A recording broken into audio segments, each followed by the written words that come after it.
أشهد أن لا إله إلا الله وحده لا شريك له وأشهد أن محمدا عبده ورسوله أما بعد فأعوذ بالله من الشيطان الرجيم بسم الله الرحمن الرحيم الحمد لله رب العالمين الرحمن الرحيم مالك يوم الدين إياك نعبد وإياك نستعين اهدنا الصراط المستقيم صراط الذين أنعمت عليهم غير المغضوب عليهم ولا الضالين. വിശുദ്ധ ഖുർആന്റെ നിലവാരത്തെയും മഹത്വത്തെയും കുറിച്ചുള്ള പരാമർശമാണ് നടക്കുന്നത് കഴിഞ്ഞ ഏതാനും ആഴ്ചകളായിട്ട്. വിശുദ്ധ ഖുർആന്റെ അഭിപ്രായത്തിൽ മതത്തിൻ്റെ സ്ഥാനം എന്താണ്, മനുഷ്യൻ്റെ കഴിവുകളിൽ അതിൻ്റെ നിയന്ത്രണം എന്താണ്, എങ്ങനെയായിരിക്കണം എന്നതിനെ വിശദീകരിച്ചുകൊണ്ട് ഹദ്റത്ത് മസീഹ് മൗഊദ് അലൈഹി സ്വലാത്തു വസ്സലാം പറയുന്നു, മനുഷ്യൻ്റെ കഴിവുകളിൽ മതത്തിൻ്റെ നിയന്ത്രണം എന്ത് എന്ന ചോദ്യത്തിന് ഇഞ്ചീൽ ഒരു ഉത്തരവും പറഞ്ഞിട്ടില്ല. കാരണം ഇഞ്ചീൽ തത്വോപദേശത്തിൻ്റെ മാർഗങ്ങളിൽ നിന്ന് അകന്നു നിൽക്കുകയാണ്. എന്നാൽ വിശുദ്ധ ഖുർആൻ വളരെ വിശദമായി ആവർത്തിച്ചാവർത്തിച്ച് ഈ പ്രശ്നത്തെ പരിഹരിക്കുന്നതാണ്. ഈ പ്രശ്നത്തെ പരിഹരിച്ചുകൊണ്ട് പറയുന്നു, മനുഷ്യൻ്റെ സ്വാഭാവിക പ്രകൃതത്തെ മാറ്റിമറിച്ചുകൊണ്ട് ചെന്നായയെ ആടാക്കി കാണിക്കുക എന്നത് മതത്തിൻ്റെ നിലവാരമല്ല. അതായത് ശക്തനെ തികച്ചും ബലഹീനനാക്കി കാണിക്കുക എന്നത്. എന്നാൽ മതത്തിൻ്റെ പരമമായ ലക്ഷ്യം അള്ളാഹു മനുഷ്യന് നൽകിയിട്ടുള്ള പ്രകൃതിദത്തമായി മനുഷ്യനിൽ അന്തർലീനമായിട്ടുള്ള കഴിവുകളെ, ശക്തികളെ, യോഗ്യതകളെ അതിൻ്റെ സ്ഥാനത്തും സാഹചര്യങ്ങളും പ്രയോഗിക്കുന്നതിനുള്ള മാർഗദർശനം നൽകുക എന്നതാകുന്നു. ഏതെങ്കിലും പ്രകൃതിദത്തമായ കഴിവിനെ മാറ്റിമറിക്കുക എന്നത് മതത്തിൻ്റെ അധികാരത്തിൽപ്പെട്ടതല്ല. എന്നാൽ അതിനെ അവസരോചിതമായി ഉപയോഗിക്കുന്നതിനായുള്ള നിർദ്ദേശം നൽകുക എന്നത് അതിൻ്റെ നിയന്ത്രണത്തിൽപ്പെട്ടതാകുന്നു. കേവലം ഒരു കഴിവിനെ, ഉദാഹരണമായി കരുണ, പൊറുക്കൽ എന്നതിൽ മാത്രം സമ്മർദ്ദം ചെലുത്താതെ എല്ലാ കഴിവുകളെയും ഉപയോഗിക്കുന്നതിനായി ഉപദേശം നൽകുക. കരുണ കാണിക്കുക, പുറത്തു കൊടുക്കുക എന്ന് മാത്രം പറയാതെ ആവശ്യാനുസരണം സാഹചര്യമനുസരിച്ച് എന്തിൻ്റെ ആവശ്യമാണോ ഉള്ളത് അത് ഉപയോഗിക്കുന്നതിനായി നിർദ്ദേശിക്കുക. യഥാർത്ഥ ഉദ്ദേശ്യം സമുദ്ധാരണവും അഭിവൃദ്ധിയുമാകുന്നു. ഈ ലക്ഷ്യം എത്തരത്തിലാണോ പൂർത്തിയാവുന്നത് അതിനായി പ്രയത്നിക്കേണ്ടതാണ്. പറയുന്നു, കരുണയിലും പൊറുക്കലിലും മാത്രം സമ്മർദ്ദം ചെലുത്താതെ എല്ലാ കഴിവുകളും ഉപയോഗിക്കുന്നതിനായി ഉപദേശം നൽകുന്നു. കാരണം മനുഷ്യ കഴിവുകളിൽ നിന്നുള്ള ഒരു കഴിവും മോശമല്ല, മറിച്ച് അതിരു കവിഞ്ഞതും ആവശ്യത്തിൽ കവിഞ്ഞതുമായ ദുരുപയോഗമാണ് മോശമായത്. ആക്ഷേപാർഹമായ മനുഷ്യൻ കേവലം പ്രകൃതിദത്തമായ കഴിവുകൾ കൊണ്ട് മാത്രം ആക്ഷേപാർഹനല്ല, മറിച്ച് അതിൻ്റെ ദുരുപയോഗം കാരണമാണ് ആക്ഷേപാർഹനാകുന്നത്. അതിൻ്റെ ഒരു ചെറിയ ഉദാഹരണം ഇപ്രകാരമാകുന്നു. കായികമായി ശക്തനായ ഒരാൾ തൻ്റെ ശക്തിയെ പ്രകടിപ്പിക്കുന്നതിനായി അക്രമം മാത്രം കാണിക്കുന്നു, അല്ലെങ്കിൽ അധികാരമുണ്ടെങ്കിൽ അക്രമം കാണിക്കുന്നു. മറ്റുള്ളവർക്കായി മൃദുല മനസ്കനല്ല, സാഹചര്യത്തിനും സന്ദർഭത്തിനും അനുസരിച്ച് തൻ്റെ കഴിവുകളെ പ്രകടിപ്പിക്കുന്നില്ല, മറിച്ച് തൻ്റെ മേന്മ പ്രകടിപ്പിക്കുകയും പ്രൗഢി സ്ഥാപിക്കുകയും മാത്രമാണ് ലക്ഷ്യമെങ്കിൽ അത്തരം വ്യക്തി മോശക്കാരൻ എന്ന് പറയപ്പെടും. അയാളുടെ കഴിവുകൾ മോശമല്ല, എന്നാൽ അതിൻ്റെ ഉപയോഗം മോശമാകുന്നു, അയാളുടെ കർമ്മം മോശമാകുന്നു. തൻ്റെ നിയോഗോദ്ദേശം വിശുദ്ധ ഖുർആന്റെ സത്യതയെ തെളിയിക്കുകയും സ്ഥാപിക്കുകയും ചെയ്യുക എന്നതാണെന്നതിനെ പരാമർശിച്ചുകൊണ്ട് ആ മഹാത്മാവ് പറയുന്നു, മുസ്ലിങ്ങൾ വിശുദ്ധ ഖുർആനെ തികച്ചും മനസ്സിലാക്കിയിട്ടില്ല എന്നത് സത്യമായ വസ്തുതയാകുന്നു. എന്നാൽ ഖുർആന്റെ യഥാർത്ഥ അർത്ഥം വെളിപ്പെടുത്തുക എന്നതാണ് ഇപ്പോൾ ദൈവത്തിന്റെ ഇച്ഛ. അള്ളാഹു അതിനായിട്ടാണ് എന്നെ നിയോഗിച്ചിരിക്കുന്നത്. ഞാൻ അവന്റെ വെളിപാടിലൂടെ വിശുദ്ധ ഖുർആനെ മനസ്സിലാക്കിയിരിക്കുന്നു. ഒരു വിധത്തിലുള്ള ആക്ഷേപവും വരാത്ത അധ്യാപനങ്ങളാകുന്നു വിശുദ്ധ ഖുർആന്റേത്. ഒരു തത്വജ്ഞാനിക്ക് പോലും ആക്ഷേപത്തിന് സാധ്യമല്ലാത്ത തരത്തിൽ സുഗ്രാഹ്യമായ അധ്യാപനങ്ങളാൽ നിറഞ്ഞതാണ് അതിൻ്റെ അധ്യാപനങ്ങൾ. പിന്നീട് വിശുദ്ധ ഖുർആന്റെ മഹത്വത്തെ പരാമർശിച്ച് തൻ്റെ ജമാഅത്തിന് ഉപദേശിച്ചുകൊണ്ട് ആ മഹാത്മാവ് പറയുന്നു, വിശുദ്ധ ഖുർആനെ ശ്രദ്ധയോടെ ഗ്രഹിക്കുക. അതിൽ എല്ലാമുണ്ട്. നന്മകളെയും തിന്മകളെയും കുറിച്ചുള്ള വിശദീകരണമുണ്ട്. ഭാവി കാലത്തെക്കുറിച്ചുള്ള വാർത്തകൾ തുടങ്ങിയവയുണ്ട്. യാതൊരു ആക്ഷേപവും സാധ്യമല്ലാത്ത മതമാണ് അത് സമർപ്പിച്ചിരിക്കുന്നത് എന്നത് നല്ലവണ്ണം മനസ്സിലാക്കുക. കാരണം അതിൻ്റെ അനുഗ്രഹങ്ങളും ഫലങ്ങളും പുതുതായി ലഭിച്ചുകൊണ്ടിരിക്കുന്നു. ഇഞ്ചീലിൽ മതത്തെ പൂർണ്ണമായ നിലയിൽ പരാമർശിച്ചിട്ടില്ല. അതിൻ്റെ അധ്യാപനങ്ങൾ അക്കാലഘട്ടത്തിലെ സാഹചര്യങ്ങൾക്കനുസരിച്ചുള്ളതായിരിക്കാം. എന്നാൽ അത് എക്കാലത്തേക്കും എല്ലാ സാഹചര്യങ്ങൾക്കും ഒരിക്കലും അനുകൂലമല്ല. ഏത് കാലഘട്ടത്തിലാണ് ഹദ്റത്ത് ഈസ വന്നത് അക്കാലഘട്ടത്തിന് അനുയോജ്യമായതായിരുന്നു. എന്നാൽ ഇപ്പോഴല്ല. എല്ലാ രോഗത്തിനുമുള്ള ചികിത്സ പറയുകയും എല്ലാ കഴിവുകൾക്കും ശിക്ഷണം നൽകുകയും വെളിപ്പെട്ടിട്ടുള്ള തിന്മകളെ ദൂരീകരിക്കുന്നതിനുള്ള മാർഗങ്ങൾ പറഞ്ഞു തരികയും ചെയ്തിട്ടുള്ള ഗ്രന്ഥം എന്ന ബഹുമതി വിശുദ്ധ ഖുർആന് മാത്രമേയുള്ളൂ. അതിനാൽ വിശുദ്ധ ഖുർആൻ പാരായണം ചെയ്തുകൊണ്ടിരിക്കുക, ദുആ ചെയ്തുകൊണ്ടിരിക്കുക, തൻ്റെ രീതികൾ അതിൻ്റെ അധ്യാപനത്തിനനുസരിച്ചതാക്കാൻ പരിശ്രമിക്കുക. വിശുദ്ധ ഖുർആനെ അപഗ്രഥനം ചെയ്യേണ്ടതിലേക്ക് ശ്രദ്ധ ക്ഷണിച്ചുകൊണ്ട് ആ മഹാത്മാവ് പറയുന്നു, ചടങ്ങുകളിൽ നിന്നും അനാചാരങ്ങളിൽ നിന്നും വിട്ടുനിൽക്കുക ഉത്തമമാകുന്നു. അതിലൂടെ പതുക്കെ പതുക്കെ ശരീഅത്തിൽ കൈകടത്തലുകൾ ആരംഭിക്കുന്നു. അത്തരം സാഹചര്യങ്ങൾക്കായി ചെലവഴിക്കുന്ന സമയം വിശുദ്ധ ഖുർആന്റെ അപഗ്രഥത്തിനായി ചെലവഴിക്കുക എന്നതാണ് ഉത്തമമായ മാർഗം. ഏതെങ്കിലും അനാചാരങ്ങളോ നിസ്സാര കാര്യങ്ങളോ പറഞ്ഞു കൊടുത്താൽ അതിൽ സമയം ചെലവഴിക്കുന്നതിനാണ് ആളുകൾ ശ്രമിക്കുന്നത്. ആ മഹാത്മാവ് പറഞ്ഞു, അങ്ങനെയല്ല, വിശുദ്ധ ഖുർആനിൽ ചിന്തിക്കുന്നതിനായി സമയം ചെലവഴിക്കുക. ചിലർ ആചാരങ്ങളിൽ മാത്രം സമയം ചെലവഴിച്ചു കൊണ്ടിരിക്കുന്നു. തങ്ങൾ ചെയ്തുകൊണ്ടിരിക്കുന്ന ആചാരങ്ങളുടെയും ദിക്റുകളുടെയും അർത്ഥം തന്നെ പലർക്കും അറിയില്ല. തങ്ങളുടെ ആത്മീയ ഉന്നതിക്കുള്ള ഏകമാർഗം ഇത് മാത്രമാണെന്ന് അവർ ധരിക്കുന്നു. ആ മഹാത്മാവ് പറയുന്നു, അതിനു പകരമായി ആ സമയം വിശുദ്ധ ഖുർആനിൽ ചിന്തിക്കുന്നതിനായി ചെലവഴിക്കുക. അങ്ങനെയാണെങ്കിൽ അത് ഉത്തമമായിരിക്കും.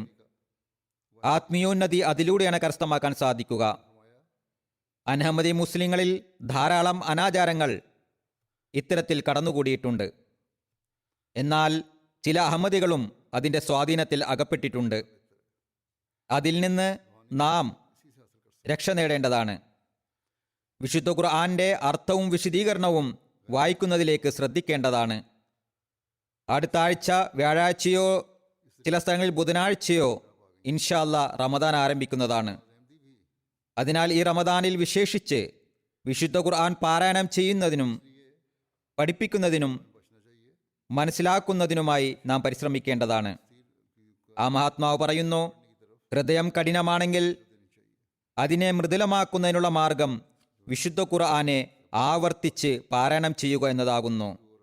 ദുആ ഉള്ളിടത്തെല്ലാം അതേ ദൈവികാനുഗ്രഹം തനിക്കും ലഭിക്കണം എന്ന് വിശ്വാസിയുടെ മനസ്സാഗ്രഹിക്കുന്നതാണ്. വിശുദ്ധ ഖുർആന്റെ ഉപമ ഒരു ഉദ്യാനം പോലെയാകുന്നു. ഒരു സ്ഥലത്ത് നിന്ന് മനുഷ്യൻ ഒരു തരത്തിലുള്ള പുഷ്പം പറിക്കുന്നു. പിന്നോട് മുന്നോട്ട് നടന്ന് മറ്റൊരു തരത്തിലുള്ള പുഷ്പം പറിക്കുന്നു. ചുരുക്കത്തിൽ ഓരോന്നിൻ്റെയും സാഹചര്യമനുസരിച്ച് പ്രയോജനം കരസ്ഥമാക്കുക. ആ മഹാത്മാ പറയുന്നു, അതിലൂടെ ആത്മീയ അഭിവൃദ്ധി കരസ്ഥമാകുന്നു. കൽപ്പനകളെയും വിലക്കുകളെയും തന്നിൽ പ്രാവർത്തികമാക്കുന്നതിലൂടെ മനുഷ്യ ആത്മീയ അഭിവൃദ്ധി ലഭിക്കുന്നു. അള്ളാഹു ചെയ്യാനായി കൽപ്പിച്ചിട്ടുള്ളത് ചെയ്യുകയും എന്തിൽ നിന്നാണ് വിലക്കിയിട്ടുള്ളത് അതിൽ നിന്ന് വിട്ടുനിൽക്കുകയും ചെയ്യാൻ ശ്രമിക്കുക. ഈ തോട്ടത്തിൽ നിന്ന് മനുഷ്യൻ തിരഞ്ഞെടുക്കുന്നത് അതേ പുഷ്പമാണെന്നതിലേക്ക് ശ്രദ്ധിക്കുക. ആ മഹാത്മാ പറയുന്നു, ചിലർ എത്രത്തോളം അതിര് കവിഞ്ഞു എന്നാൽ തങ്ങളുടെ അറിവിൻ്റെ അഹന്തയാൽ വിശുദ്ധ ഖുർആന്റെ ചില അധ്യായങ്ങളെ, ഉദാഹരണമായി ആ മഹാത്മാവ് സൂറ യാസിനെ കാണിച്ചെന്നോട് പറയുന്നു. അതിനെ സംബന്ധിച്ച് ചിലർ പറയുന്നത് ഇന്ന രീതിയിൽ പാരായണം ചെയ്യുകയാണെങ്കിൽ അനുഗ്രഹം ലഭിക്കും, ഇല്ലെങ്കിൽ ലഭിക്കില്ല എന്നാണ്. ഇതെല്ലാം ദൈവിക വാഗ്ദാനങ്ങളാണ്, വാദങ്ങളാണ്.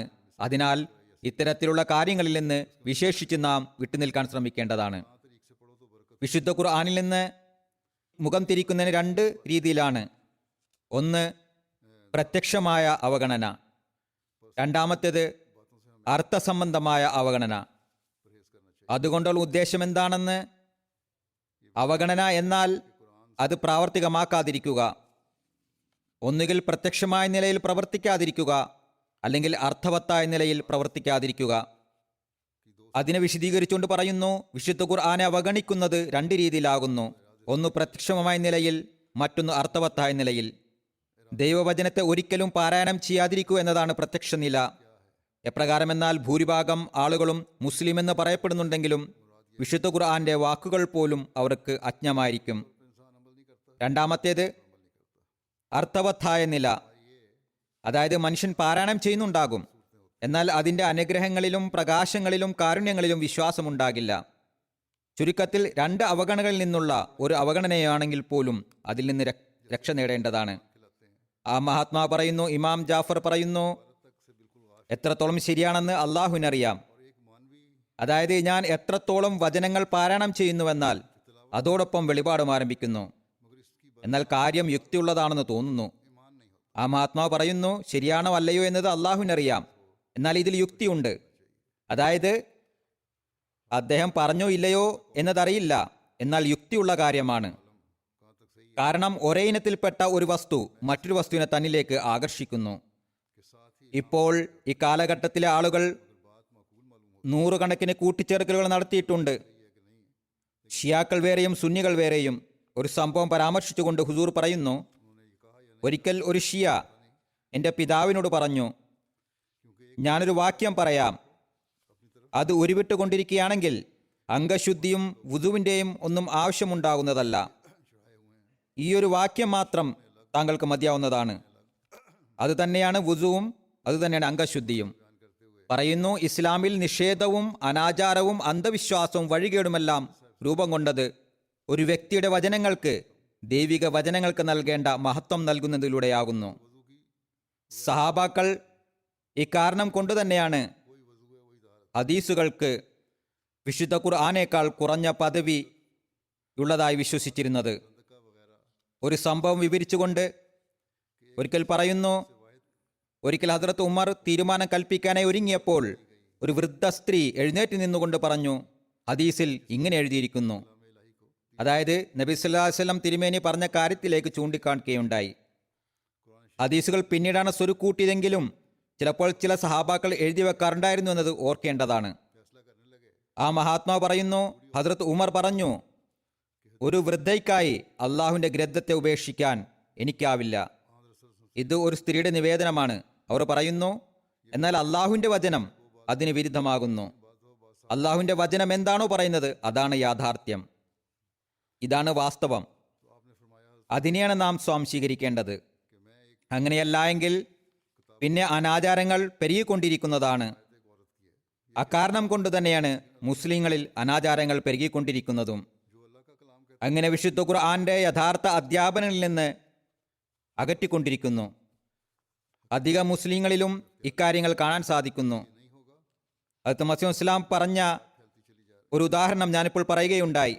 അതായത് ഒരു ഷിയ പണ്ഡിതൻ ഹദ്റത്ത് മസീഹ് അലൈഹി സ്വലാത്തു വസ്സലാമിന്റെ പിതാവിനോട്, ഒരു വചനമുണ്ട്, അത് ഉരുവിട്ടുകൊണ്ടിരുന്നാൽ പിന്നെ വുദുവിൻ്റെയും അംഗശുദ്ധിയുടെയും ആവശ്യമില്ല എന്ന് പറയുകയുണ്ടായി.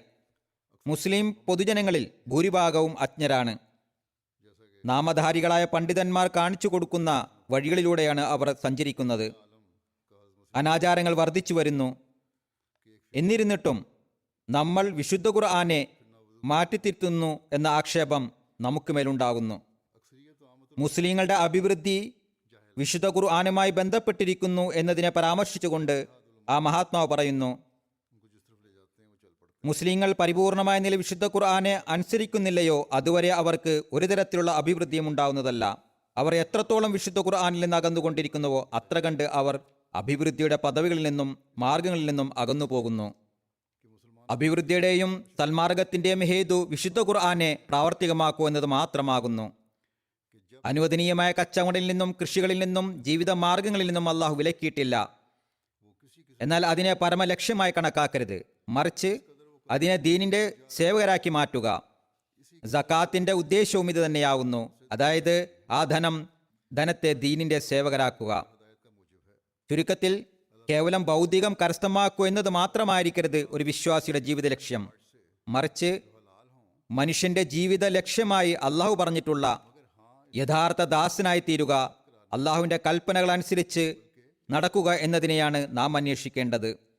സക്കാത്തിനും ദൈവമാർഗത്തിൽ ധനം ചെലവഴിക്കുന്നതിനുള്ള കൽപ്പനയുടെ ഉദ്ദേശം ആ ധനം കേവലം തങ്ങളുടെ ആഗ്രഹങ്ങളെ പൂർത്തിയാക്കുന്നതിന് വേണ്ടി മാത്രമുള്ളതല്ല, മറിച്ച് അതിനെ ദീനിന്റെ പുരോഗതിക്കും അള്ളാഹുവിനോടുള്ള കടമയും സൃഷ്ടികളുടെ കടമയും പൂർത്തിയാക്കുന്നതിനായിട്ടും ചെലവഴിക്കുക എന്നതാണ്. ആ മഹാത്മാവ് പറയുന്നു, വിശുദ്ധ ഖുർആൻ രത്നങ്ങളുടെ കലവറയാകുന്നു, ജനങ്ങൾ അതിൽ നിന്ന് അജ്ഞരാണ്. പറയുന്നു, ജനങ്ങൾ ആവേശത്തോടും ഉത്സാഹത്തോടും കൂടി വിശുദ്ധ ഖുർആനിലേക്ക് ശ്രദ്ധിക്കുന്നില്ല എന്നത് ദുഃഖകരം തന്നെ. ഒരു ഭൗതികൻ തൻ്റെ ഭൗതികതയിലോ അല്ലെങ്കിൽ ഒരു കവി തൻ്റെ കവിതയിലോ ശ്രദ്ധ നൽകുന്നത് പോലെ വിശുദ്ധ ഖുർആനിൽ ശ്രദ്ധ നൽകുന്നില്ല. പറയുന്നു, ബട്ടാലയിൽ ഒരു കവി ഉണ്ടായിരുന്നു. അയാൾ ഒരു വരി പാടി, ഫാർസിയിലാണ്, അതായത് സബാ ഷർമിന്ദ മീ ഗർദദ് ബറുയ ഗുൽ നിഗാ ഗർദൻ, അതായത് പ്രഭാത പുലരിലുള്ള പുഷ്പത്തിന്റെ മുഖത്തേക്ക് നോക്കുമ്പോൾ ലജ്ജിതനാകുന്നു. എന്നാൽ രണ്ടാമത്തെ വരിയുടെ അന്വേഷണത്തിൽ 6 മാസങ്ങളോളം അത്ഭുത പരതന്ത്രനായി പരിശ്രമിച്ചു അലഞ്ഞുകൊണ്ടിരുന്നു, അന്വേഷിച്ചുകൊണ്ടിരുന്നു, ആലോചിച്ചുകൊണ്ടിരുന്നു. അവസാനം ഒരിക്കൽ ഒരു വസ്ത്രം വാങ്ങാനായി പോയി. തുണിക്കാരൻ വസ്ത്രങ്ങളുടെ പല കെട്ടുകളും എടുത്തു കാണിച്ചു. എന്നാൽ അയാൾക്കൊന്നും ഇഷ്ടപ്പെട്ടില്ല. അവസാനം ഒന്നും വാങ്ങാതെ എഴുന്നേറ്റപ്പോൾ ഇത്രയും കെട്ടുകൾ തുറപ്പിക്കുകയും അനാവശ്യമായി ബുദ്ധിമുട്ടിക്കുകയും ചെയ്തു എന്ന കാരണത്താൽ ആ വസ്ത്ര വിൽപ്പനക്കാരന് ദേഷ്യം വന്നു. അപ്പോൾ അയാൾക്ക് രണ്ടാമത്തെ വരി മനസ്സിൽ വന്നു.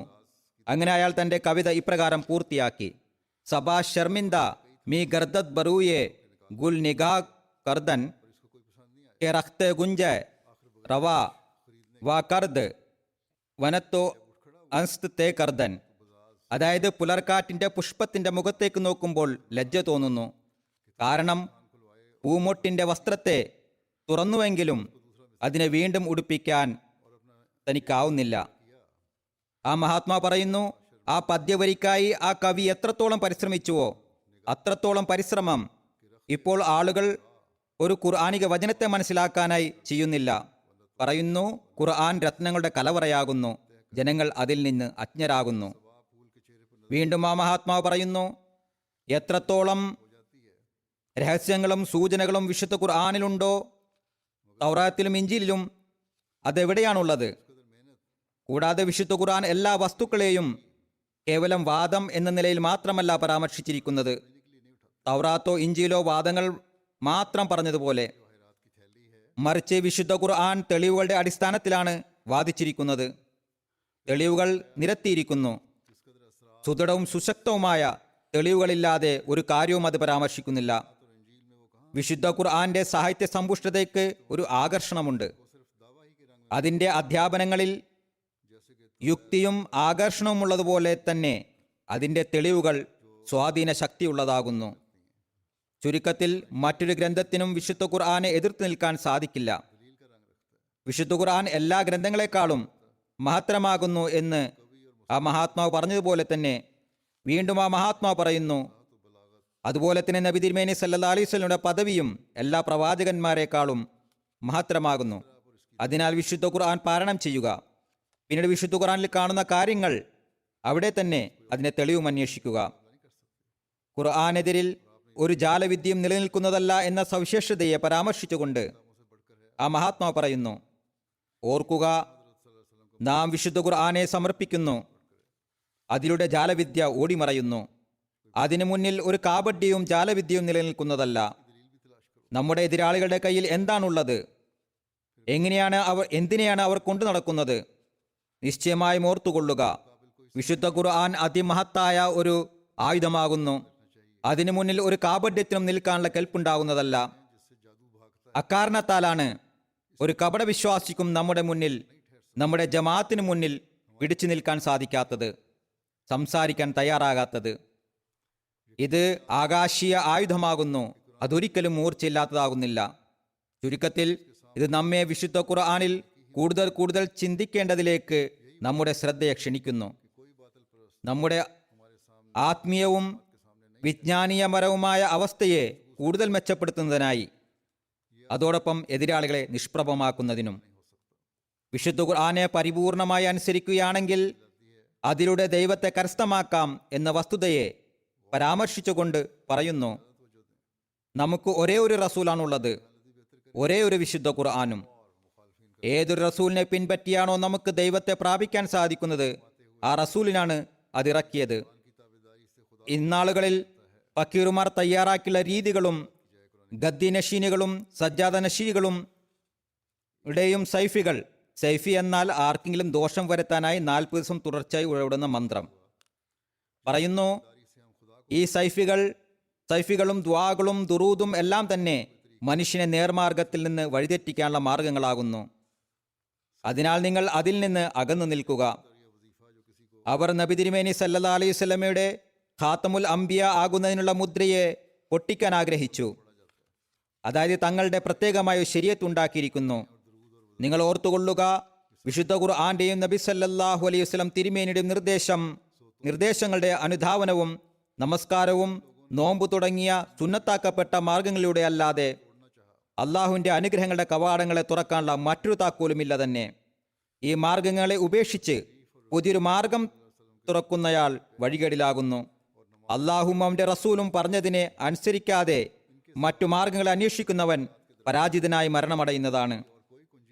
വിശുദ്ധ ഖുർആൻ എല്ലാ സമുദായത്തിന്റെയും നബിമാരിൽ വിശ്വസിക്കൽ നിർബന്ധമാക്കിയിരിക്കുന്നു എന്ന സവിശേഷതയെ പരാമർശിച്ചുകൊണ്ട് ആ മഹാത്മാ പറയുന്നു, വിശുദ്ധ ഖുർആൻ ആദരവർഹിക്കുന്ന ഗ്രന്ഥമാകുന്നു. അത് സമുദായങ്ങളിൽ രഞ്ജിപ്പിന്റെ അടിസ്ഥാനമിട്ടിരിക്കുന്നു. എല്ലാ സമുദായത്തിനും നബിമാരെ വിശ്വസിച്ചിരിക്കുന്നു. മുഴു ലോകത്തും വിശുദ്ധ ഖുർആന് കരസ്ഥമായിട്ടുള്ള ഒരു ബഹുമതി, അത് ലോകത്തെ സംബന്ധിച്ച് നമുക്ക് നൽകിയിട്ടുള്ള അധ്യാപനം ലാ നുഫർരിഖു ബൈന അഹദിൻ മിൻഹും വനഹ്നു ലഹു മുസ്ലിമൂൻ എന്നതാണ്. അതായത്, അല്ലയോ മുസ്ലിങ്ങളെ, നിങ്ങൾ പറയുക, ഞങ്ങൾ ലോകത്തുള്ള എല്ലാ നബിമാരിലും വിശ്വസിക്കുന്നു. ചിലരെ വിശ്വസിക്കുക, ചിലരെ വിശ്വസിക്കാതിരിക്കുക എന്ന വ്യത്യാസം അവരിൽ കൽപ്പിക്കുന്നില്ല. ആ മഹാത്മാവ് വെല്ലുവിളിച്ചുകൊണ്ട് പറഞ്ഞു, ഇത്തരത്തിൽ രഞ്ജിപ്പുണ്ടാക്കുന്ന മറ്റൊരു ഗ്രന്ഥമുണ്ടെങ്കിൽ കാണിച്ചു തന്നാലും. വിശുദ്ധ ഖുർആന്റെ സവിശേഷതകളിൽ ഒന്ന്, അത് ബാഹ്യമായ ക്രമം വളരെ കണിശമായി പിന്തുടരുന്നു എന്നതാണ്. ആ മഹാത്മാവ് പറയുന്നു, വിശുദ്ധ ഖുർആനിൽ ബാഹ്യമായ ക്രമത്തിന് നിഷ്കർഷത പുലർത്തിയതായി കാണാം. വിശുദ്ധ ഖുർആന്റെ സാഹിത്യ സമ്പുഷ്ടിയുടെ ഒരു വലിയ ഭാഗം ഇതുമായി ബന്ധപ്പെട്ടതാണ്. കാരണം ക്രമാനുഗതത്തെ മുൻനിർത്തുക എന്നത് സാഹിത്യ സമ്പുഷ്ടതയ്ക്ക് അത്യന്താപേക്ഷിതമായ ഒരു ഘടകമാണ്. മാത്രവുമല്ല, മഹത്തായ സമ്പുഷ്ടതയുടെ ഒരു ഭാഗമാണ് അതിൽ യുക്തിയുടെ നില ഉണ്ടാവുക എന്നത്. ആരുടെ വചനങ്ങളിലാണോ ക്രമാനുഗതം ഇല്ലാത്തത്, അല്ലെങ്കിൽ അതിൽ ന്യൂനത കാണുന്നത്, അത്തരം വ്യക്തിയെ ഒരിക്കലും സാഹിത്യ മികവ് പുലർത്തുന്ന വ്യക്തിയായി കണക്കാക്കാൻ സാധിക്കുകയില്ല. അതായത്, അവസരോചിതമായി വിഷയാവതരണം നടത്തുന്ന വ്യക്തിക്കാണ് സാഹിത്യ സമ്പുഷ്ടതയുള്ളത്. അതുപോലെ വിഷയത്തെ പൂർണ്ണമായും വലയം ചെയ്യാനും സാധിക്കണം. സാഹിത്യ സമ്പുഷ്ടതയ്ക്ക് വേണ്ടി ഉപയോഗിക്കുന്ന പദങ്ങൾക്ക് സുന്ദരമായ അർത്ഥതലങ്ങളും ഉണ്ടായിരിക്കേണ്ടതുണ്ട്. പദങ്ങളുടെ ക്രമീകരണവും അനിവാര്യമാണ്. ആയതിനാൽ ആ മഹാത്മാ പറയുകയുണ്ടായി, അത്തരമൊരു വ്യക്തിയെ ഒരിക്കലും സാഹിത്യമേന്മയുള്ള വ്യക്തിയായി നമുക്ക് കാണാൻ സാധിക്കുകയില്ല. അതുപോലെ ക്രമാനുഗതത്വം തീർത്തും അവഗണിച്ചു കളയുന്ന വ്യക്തി തീർച്ചയായും ഉന്മാദിയും ഭ്രാന്തനുമാകുന്നു. കാരണം ആരുടെ വാക്കുകളാണോ ക്രമം തെറ്റിയുള്ളത്, അയാളുടെ സ്ഥിരബുദ്ധിയും താളം തെറ്റിയിട്ടുള്ളതായിരിക്കണം. അതായത് വാക്കുകൾ ക്രമത്തിലല്ല എങ്കിൽ അവ തമ്മിൽ പരസ്പര ബന്ധമില്ലെങ്കിൽ അതിനർത്ഥം അത്തരം വ്യക്തി ഉന്മാദിയും ഭ്രാന്തനുമാണെന്നാണ്. പിന്നെ എങ്ങനെ ദൈവവചനങ്ങളെക്കുറിച്ച് അവയിൽ ക്രമീകരണമില്ല, അതുകൊണ്ട് അവ സാഹിത്യ മേന്മയില്ലാത്തതാണ് എന്ന് പറയാൻ സാധിക്കും? മറിച്ച് ദൈവവചനങ്ങൾ വാദിക്കുന്നത് സാഹിത്യ മേന്മയുള്ളതായിട്ടും എല്ലാ തരത്തിലുള്ള സത്യങ്ങളും വഹിക്കുന്നതുമായിട്ടുമാണ്. ആയതിനാൽ വിശുദ്ധ ഖുർആൻ ദൈവപ്രോക്തമാണ്, അത് സാഹിത്യ സമ്പുഷ്ടത നിറഞ്ഞതാണ്. അതുകൊണ്ട് അതിൽ ക്രമബദ്ധത ഇല്ലാതിരിക്കുക സാധ്യമല്ല. ചില ആക്ഷേപകർ അടിസ്ഥാനരഹിതമായാണ് അവയെക്കുറിച്ച് ആരോപണം ഉന്നയിക്കുന്നത്. വിശുദ്ധ ഖുർആന്റെ 2 ദൃഷ്ടാന്തങ്ങളെ പരാമർശിച്ചുകൊണ്ട് ആ മഹാത്മാവ് പറയുന്നു, ആകാശീയ പ്രകാശത്തെ കരസ്ഥമാക്കുന്നതിനായി വിശുദ്ധ ഖുർആൻ അല്ലാതെ മറ്റൊരു മാർഗവുമില്ല. സത്യത്തിനും അസത്യത്തിനുമിടയിൽ എന്നേക്കുമായി വ്യതിരിക്തത നിലനിർത്തുന്നതിനും ഒരു കാലഘട്ടത്തിലും അസത്യത്തിന് സത്യത്തെ നേരിടാൻ സാധിക്കാതിരിക്കുന്നതിനുമായി അള്ളാഹു മുഹമ്മദി സമുദായത്തിന് അവസാന കാലഘട്ടം വരേക്കും 2 ദൃഷ്ടാന്തങ്ങൾ നൽകിയിരിക്കുന്നു. ഖുർആനിക വചനങ്ങളുടെ സ്വാധീന ദൃഷ്ടാന്തം, അതായത് ഒന്ന് ഖുർആന്റെ വചനങ്ങളിലൂടെയുള്ളത്, മറ്റൊന്ന് വചനങ്ങളുടെ സ്വാധീനത്തിൻ്റെത്. 2 ദൃഷ്ടാന്തങ്ങൾ അതിനെ നേരിടുന്നതിൽ വ്യാജമതം ആരംഭം മുതൽ പരാജിതരായിക്കൊണ്ടിരിക്കുന്നു. അഥവാ ഖുർആനിക വചനങ്ങളുടെ ദൃഷ്ടാന്തം മാത്രമായിരുന്നുവെങ്കിൽ, ഖുർആനി വചനങ്ങളുടെ സ്വാധീന ദൃഷ്ടാന്തം ഉണ്ടായിരുന്നില്ല എങ്കിൽ മൃതരായ മുഹമ്മദീയ സമുദായത്തിന് വിശ്വാസത്തിന്റെ അടയാളത്തിലും പ്രകാശങ്ങളിലും എന്ത് ആധിക്യമാണ് ഉണ്ടാകുക? കാരണം കേവലം ഭൗതിക പരിത്യാഗവും പവിത്രതയും ദൃഷ്ടാന്തത്തിന്റെ പരിധിയിലേക്ക് എത്തുന്നതല്ല, വിശുദ്ധ ഖുർആന്റെ അധ്യാപനങ്ങളുടെ സ്വാധീനവും ഉണ്ടാകുന്നു. അഥവാ യഥാർത്ഥത്തിൽ അതിനെ പ്രാവർത്തികമാക്കുകയാണെങ്കിൽ പിന്നീട് വിശുദ്ധ ഖുർആന്റെ അനുധാവനത്താൽ ജീവനിൽ മോക്ഷത്തിന്റെ അടയാളം വെളിപ്പെടുന്നു. ഇത് സംബന്ധമായി ആ മഹാത്മാവ് പറയുന്നു, നബി തിരുമേനി സല്ലല്ലാഹു അലൈഹി വസല്ലമയുടെ അനുധാവനത്തിന്റെ അടിസ്ഥാനമായ വിശുദ്ധ ഖുർആനെ പിൻപറ്റുന്നതായാൽ ഈ ലോകത്തിൽ വെച്ച് തന്നെ മോക്ഷത്തിന്റെ അടയാളം വെളിപ്പെടുന്നതാണ്. കാരണം ഈ ഗ്രന്ഥം തന്നെയാണ് 2 മാർഗങ്ങളിലൂടെയും പ്രത്യക്ഷ നിലയിലും ആന്തരിക നിലയിലും ന്യൂനതയുള്ള ആത്മാവിനെ പൂർണ്ണതയിലേക്ക് എത്തിക്കുന്നതും സംശയങ്ങളിൽ നിന്നും സന്ദേഹങ്ങളിൽ നിന്നും മോക്ഷം നൽകുന്നതും. ന്യൂനതയുള്ള ആത്മാവെന്നാൽ ന്യൂനതയുള്ളവരിലെ കുറവിനെ, ബലഹീനതയെ വിശുദ്ധ ഖുർആൻ ദൂരീകരിക്കുക മാത്രമല്ല, മറിച്ച് ഉന്നത നിലവാരത്തിലേക്ക് എത്തിക്കുന്നു. പറയുന്നു, പ്രത്യക്ഷമായ നിലയിൽ എങ്ങനെയെന്നാൽ അതിൻ്റെ പരാമർശങ്ങൾ എത്രത്തോളം സൂക്ഷ്മവും യാഥാർത്ഥ്യവുമെന്നാൽ ദൈവത്തിലേക്ക് എത്തുന്നതിന് തടസ്സമായി ലോകത്ത് കാണപ്പെടുന്ന എല്ലാ സംശയങ്ങൾക്കും പരിഹാരം അതിൽ ഉൾപ്പെട്ടുകൊണ്ട് വ്യാപിക്കുന്ന നൂറുകണക്കിന് വ്യാജകക്ഷികൾക്കും വഴിപിഴച്ചവരുടെ മനസ്സുകളിൽ രൂഢമൂലമായിക്കൊണ്ടിരിക്കുന്ന നൂറുകണക്കിന് തരത്തിലുള്ള ദുശ്ചിന്തകൾക്കും യുക്തിഭദ്രമായ നിലയിലുള്ള ഖണ്ഡനം അതിൽ ഉണ്ട്. എത്ര വ്യക്തമായ നിലയിലുള്ള തെളിവുകളും യാഥാർത്ഥ്യങ്ങളും വിശുദ്ധ ഖുർആൻ പരാമർശിക്കുന്നുവെന്നാൽ അത് എല്ലാ സംശയങ്ങളും ദൂരീകരിക്കുന്നു. അതിനുള്ള നിബന്ധന മനസ്സിലാക്കുക എന്നതാണ്. മനസ്സിലാക്കുന്നതിനായി മനസ്സിലാക്കി കൊടുക്കുന്നവരുണ്ടാകണം. അവരുടെ വചനങ്ങളിൽ നിന്ന് പ്രയോജനമെടുക്കേണ്ടതുണ്ട്. പറയുന്നു, അന്ധകാരം നിറഞ്ഞ ഇക്കാലഘട്ടത്തിലേക്ക് ആവശ്യമായ സത്യവും പരിപൂർണവുമായ അധ്യാപനത്തിന്റെ പ്രകാശം സൂര്യനെ പോലെ അതിൽ പ്രകാശിക്കുന്നുണ്ട്. ഇക്കാലഘട്ടത്തിലും പരക്കുന്ന അന്ധകാരങ്ങൾ, അതായത് മതത്തിൽ നിന്നുള്ള അകൽച്ച, നിർലജ്ജത, വ്യർത്ഥമായ കാര്യങ്ങൾ അല്ലെങ്കിൽ ദൈവത്തിൽ നിന്നുള്ള അകൽച്ച എല്ലാം അന്ധകാരങ്ങളാകുന്നു. അവയെ ദൂരീകരിക്കാനായി, പ്രകാശം കരസ്ഥമാക്കുന്നതിനായി വിശുദ്ധ ഖുർആനിലേക്ക് മടങ്ങുക. ഇതെല്ലാം അതിൽ ഉൾക്കൊണ്ടിരിക്കുന്നു. പറയുന്നു, ഇതെല്ലാം തന്നെ അതിൽ സൂര്യനെ പോലെ ജ്വലിക്കുന്നു, അതിൽ സൂര്യനെ പോലെ തിളങ്ങുന്നു. എല്ലാ മാനസിക രോഗങ്ങൾക്കുമുള്ള ചികിത്സ അതിലടങ്ങിയിരിക്കുന്നു. എല്ലാ യഥാർത്ഥ ദൈവിക ജ്ഞാനങ്ങളുടെ പരാമർശവും അതിൽ നിറഞ്ഞിരിക്കുന്നു.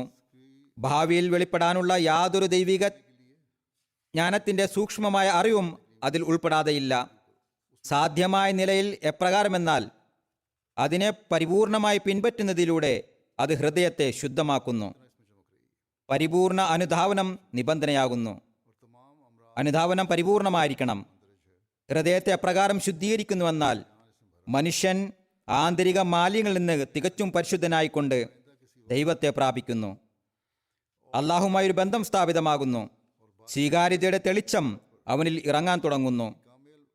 ദൈവാനുഗ്രഹങ്ങൾ എത്രത്തോളം അവനെ വലയം ചെയ്യുന്നുവെന്നാൽ ആപത്ഘട്ടത്തിൽ അവൻ പ്രാർത്ഥിക്കുമ്പോൾ കാരുണ്യത്തിൻ്റെയും ഔദാര്യത്തിൻ്റെയും സമഗ്രതയിലൂടെ അള്ളാഹു മറുപടി നൽകുന്നു. ചില സന്ദർഭങ്ങളിൽ അഥവാ അയാൾ 1000 തവണ തൻ്റെ പ്രശ്നങ്ങളുടെയും ദുഃഖഭാരങ്ങളുടെയും സമയത്ത് ചോദിക്കുകയാണെങ്കിലും 1000 തവണ തന്നെ തൻ്റെ കാരുണ്യവാനായ യജമാനിൽ നിന്ന് അങ്ങേയറ്റം വ്യക്തതയോടും ആനന്ദദായകത്തോടും അനുഗ്രഹീത വചനങ്ങളുമുള്ള സ്നേഹഭരിതമായ മറുപടി ലഭിക്കുന്നു. ദൈവിക വെളിപാടുകൾ മഴ പോലെ അയാളിൽ വർഷിക്കുന്നു. വൃത്തിയുള്ള കുപ്പിയിൽ മുന്തിയ അത്തർ നിറഞ്ഞിരിക്കുന്നത് പോലെ തൻ്റെ ഹൃദയത്തിൽ ദൈവസ്നേഹം നിറഞ്ഞിരിക്കുന്നതായി അയാൾക്ക് അനുഭവപ്പെടുന്നു. സ്നേഹത്തിൻ്റെയും ഉത്സാഹത്തിൻ്റെയും ഒരു പരിശുദ്ധ ആനന്ദം അയാൾക്ക് ലഭിക്കുന്നു. അയാളുടെ കാഠിന്യമേറിയ ദേഹേച്ഛയുടെ ചങ്ങലകളെ പൊട്ടിച്ച് ആ പുകമറയിൽ നിന്ന് പുറത്തു കൊണ്ടുവന്ന്, അതായത് വൃത്തികെട്ട വായുവിൽ നിന്നും മലിനമായ വായുവിൽ നിന്നും പുറത്തു കൊണ്ടുവന്ന് യഥാർത്ഥ പ്രേമപാത്രത്തിൻ്റെ ശീതളവും ആത്മസംതൃപ്തിദായകവുമായ വായുവുമായി അയാൾക്ക് ഓരോ നിമിഷവും പുതിയ ജീവിതം നൽകിക്കൊണ്ടിരിക്കുന്നതാണ്. പിന്നീട് ആ മഹാത്മാ പറയുന്നു, വിശുദ്ധ ഖുർആൻ വിശ്വസനീയവും അഖണ്ഡനീയവുമായ വചനമാകുന്നു. പറയുന്നു, ദൈവിക ഗ്രന്ഥമായ വിശുദ്ധ ഖുർആനേക്കാൾ വലുതായി നമ്മുടെ പക്കൽ യാതൊരു വചനവും വിശ്വസനീയവും അഖണ്ഡനീയവുമായതില്ല. അത് ദൈവത്തിൻ്റെ വചനമാകുന്നു. അത് സന്ദേഹങ്ങളുടെയും ഊഹങ്ങളുടെയും മാലിന്യങ്ങളിൽ നിന്ന് പരിശുദ്ധമാകുന്നു. വിശുദ്ധ ഖുർആൻ ലോകത്തുള്ള സമുദായങ്ങളെ ഒരുമിച്ച് കൂട്ടുന്നതിനായിട്ടാണ് അവതരിച്ചത് എന്നതിനെ പരാമർശിച്ചുകൊണ്ട് ആ മഹാത്മാ പറയുന്നു, ദൈവം ആദ്യത്തിൽ ഓരോ സമുദായത്തിനും വേറെ വേറെ വ്യതിരിക്തമായ നിലയിലുള്ള കർമ്മരൂപരേഖ ഇറക്കിക്കൊടുത്തിട്ടുള്ളത്. പിന്നീട് എപ്രകാരം ദൈവം ഒന്നാണോ അതുപോലെ അവ ഒന്നായിരിക്കണമെന്ന് ആഗ്രഹിച്ചു. അപ്പോൾ എല്ലാവരെയും ഒരുമിച്ച് കൂട്ടുന്നതിനായി വിശുദ്ധ ഖുർആനെ നിയോഗിച്ചു. എന്നിട്ട് അറിയിച്ചു, ദൈവം എല്ലാ സമുദായങ്ങളെയും ഏക സമുദായമാക്കുന്ന ഒരു കാലം വരും. എല്ലാ രാഷ്ട്രങ്ങളെയും ഏകരാഷ്ട്രമാക്കും. എല്ലാ ഭാഷകളെയും ഏകഭാഷയാക്കും. വിവിധ മതങ്ങൾ എന്തിനാണ് ഉണ്ടായതെന്ന് ജനങ്ങൾ ചോദിക്കുന്നു. കാരണം അക്കാലം വരെ അവരുടെ ബുദ്ധിയും വിവേകവും മാധ്യമങ്ങളും തങ്ങളുടെ കാലഘട്ടങ്ങളിൽ മാത്രം ഒതുങ്ങുന്ന തരത്തിലുള്ളതായിരുന്നു. ആദ്യ കാലഘട്ടങ്ങൾ പ്രത്യേകം അയച്ചു. ഇപ്പോൾ വന്നിരിക്കുന്ന കാലഘട്ടം എല്ലാവർക്കും ഒരുമിക്കാൻ സാധിക്കുന്ന കാലഘട്ടമാകുന്നു. അപ്പോൾ വിശുദ്ധ ഖുർആന്റെ രൂപത്തിൽ ഒരു പരിപൂർണ ശരീഅത്ത് നാം അയച്ചു. എന്നിട്ട് പറഞ്ഞു, എല്ലാ രാഷ്ട്രങ്ങളെയും ഏകരാഷ്ട്രമാക്കുന്നതാണ്, എല്ലാ ഭാഷകളെയും ഏകഭാഷയാക്കുന്നതാണ്. ഇക്കാലഘട്ടത്തിൽ ഗ്ലോബൽ വില്ലേജ് എന്ന ഒരു വാക്യം ലോകത്ത് ഉപയോഗിക്കപ്പെടുന്നു. അതായത് ലോകം ഒന്നായിരിക്കുന്നു, ഒരു പട്ടണത്തെ പോലെയായിരിക്കുന്നു. ഏതായിരുന്നാലും ലോകത്ത് വിവിധ ഭാഷകൾ സംസാരിക്കുന്നുണ്ടെങ്കിലും വിശുദ്ധ ഖുർആൻ മാത്രമാണ് ലോകത്തെവിടെയുള്ള മുസ്ലിങ്ങളാണെങ്കിലും ഏത് സമുദായത്തിലുള്ള മുസ്ലിങ്ങളാണെങ്കിലും അറബി ഭാഷയിൽ പാരായണം ചെയ്യുന്നത്. അതുപോലെ 5 നമസ്കാരങ്ങളിലും അത് ഉപയോഗിക്കപ്പെടുന്നു. മുൻ ഗ്രന്ഥങ്ങളോടും പ്രവാചകന്മാരോടും വിശുദ്ധ ഖുർആൻ ഔദാര്യം ചെയ്തിരിക്കുന്നു എന്നതിനെ പരാമർശിച്ചുകൊണ്ട് ആ മഹാത്മാ പറയുന്നു, വിശുദ്ധ ഖുർആൻ മുൻ ഗ്രന്ഥങ്ങളോടും പ്രവാചകന്മാരോടും ഔദാര്യം ചെയ്തിരിക്കുന്നു. കഥയുടെ രൂപത്തിലുണ്ടായിരുന്ന ആ അധ്യാപനങ്ങൾക്ക് അറിവിൻ്റെ രൂപം നൽകിയിരിക്കുന്നു. ഞാൻ സത്യമായി പറയുന്നു, വിശുദ്ധ ഖുർആൻ പാരായണം ചെയ്യുന്നതുവരെ ഒരു വ്യക്തിക്കും ആ കഥകളിൽ നിന്നും വൃത്താന്തങ്ങളിൽ നിന്നും മോചിതനാകാൻ സാധിക്കില്ല. കാരണം ഇന്നഹു ലഖൗലുൻ ഫസ്ലുൻ വമാ ഹുവ ബിൽ ഹസ്ൽ എന്നത് വിശുദ്ധ ഖുർആന്റെ മാത്രം സവിശേഷതയാകുന്നു. അത് തുലാസും രക്ഷാപരിപാലകനും പ്രകാശവും മരുന്നും കാരുണ്യവുമാകുന്നു. വൃത്താന്തമായി ധരിച്ചുകൊണ്ട് വിശുദ്ധ ഖുർആൻ പാരായണം ചെയ്യുന്നവർ അത് പാരായണം ചെയ്യുകയല്ല, മറിച്ച് അതിനെ നിന്ദിക്കുകയാണ് ചെയ്യുന്നത്. നമ്മുടെ വിരോധികൾ നമ്മോടുള്ള വിരോധത്താൽ ഇത്രത്തോളം തീവ്രതയുള്ളവരായത് എന്തുകൊണ്ടാണ്? നാം വിശുദ്ധ ഖുർആനെ അള്ളാഹു പറഞ്ഞതുപോലെ പരിപൂർണ തത്വജ്ഞാന പ്രകാശവും ദൈവിക ജ്ഞാനവുമായി കാണിക്കാൻ ആഗ്രഹിക്കുന്നു എന്ന കാരണം കൊണ്ട് മാത്രമാണ്. വിശുദ്ധ ഖുർആനെ ഒരു സാധാരണ കഥയേക്കാൾ മഹത്വം നൽകാതിരിക്കാനാണ് അവർ ശ്രമിക്കുന്നത്. നമുക്കത് അംഗീകരിക്കാൻ സാധിക്കില്ല. വിശുദ്ധ ഖുർആൻ ഒരു ജീവനുള്ളതും പ്രകാശിതവുമായ ഗ്രന്ഥമാണെന്ന് അള്ളാഹു തൻ്റെ അനുഗ്രഹത്താൽ നമുക്ക് മേൽ തുറന്നു കാണിച്ചിരിക്കുന്നു. അതിനാൽ നാം അവരുടെ എതിർപ്പിനെ എന്തിന് ഗൗനിക്കണം?